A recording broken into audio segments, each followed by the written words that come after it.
IVF చికిత్సలో 25% భారీ discount, free doctor consultation, free ultrasound scan, logo launch, Andro max advanced male infertility centre ను కూడా ప్రారంభించారు. పుష్ప లాంటి హిట్ ఒక్కటైనా ఉందా?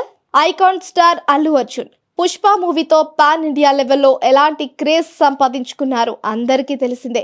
నేషనల్ వైడ్ గా తన ఫ్యాన్ బేస్ ను ఓ రేంజ్ లో పెంచేసుకున్నారు. స్టార్ డైరెక్టర్ సుకుమార్ తెరకెక్కించిన ఆ సినిమాతో జాతీయ అవార్డును కూడా గెలుచుకున్నారు.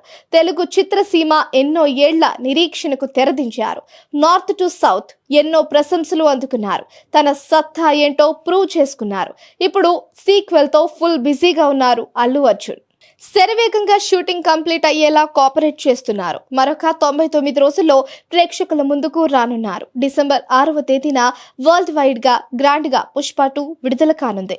అయితే కొద్ది రోజులుగా మెగా అల్లు కుటుంబాల ఫ్యాన్స్ మధ్య మాటల యుద్ధం జరుగుతోన్న విషయం తెలిసిందే. ఏపీ అసెంబ్లీ ఎన్నికల సమయంలో వైసీపీ అభ్యర్థి శిల్పా రవి ఇంటికి బన్నీ వెళ్లడంతో అప్పటి నుంచి సాగుతూనే ఉంది. రీసెంట్ గా Maruthi Nagar Subrahmanyam movie pre release event లో బన్నీ చేసిన వ్యాఖ్యలతో రెండు ఫ్యామిలీల అభిమానుల మధ్య మాటల యుద్ధం తారా స్థాయికి చేరుకుంది. ఇటీవల జనసేన ఎమ్మెల్యే బొలిశెట్టి శ్రీనివాస్ బన్నీపై అనుచిత వ్యాఖ్యలు చేశారు. అసలు అల్లు అర్జున్ కు ఫ్యాన్స్ లేరని అన్నారు. ఆయనకు ఎవరు రమ్మని చెప్పలేదని వ్యాఖ్యానించారు.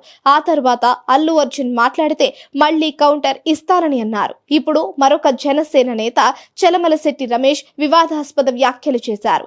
మెగా ఫ్యామిలీపై ఇష్టం వచ్చినట్లు కామెంట్స్ చేస్తే ఊరుకోమని అన్నారు.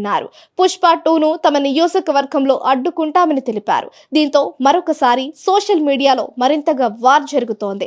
బన్నీ ఫ్యాన్స్ తీవ్రంగా మండిపడుతున్నారు. పుష్ప సినిమా అడ్డుకుంటే ప్రజలు ఎందుకు ఒప్పుకుంటారని ప్రశ్నిస్తున్నారు. అనవసరంగా జనసేన పార్టీ నాయకులు అనుచిత వ్యాఖ్యలు చేస్తున్నారని ఫైర్ అవుతున్నారు. అల్లు అర్జున్ మూవీ హిట్స్ తో మెగా ఫ్యామిలీకి సంబంధం లేదని, ఫెయిల్యూర్స్ తో కూడా సంబంధం లేదని అభిమానులు కామెంట్స్ పెడుతున్నారు. అలాంటప్పుడు మూవీని అడ్డుకుంటే ఎవరు ఊరుకోరని అంటున్నారు. మూవీ హిట్ అయితే హిట్ చేస్తారు, ఫ్లాప్ అయితే ఫ్లాప్ చేస్తారని చెబుతున్నారు. అసలు పుష్ప లాంటి భారీ hit mega second generation actors లో ఎవరికైనా దక్కిందా అని అడుగుతున్నారు. ఏదేమైనా జనసేన నేతలు అల్లు అర్జున్ విషయంలో ఆచితూచి మాట్లాడాలని సూచిస్తున్నారు.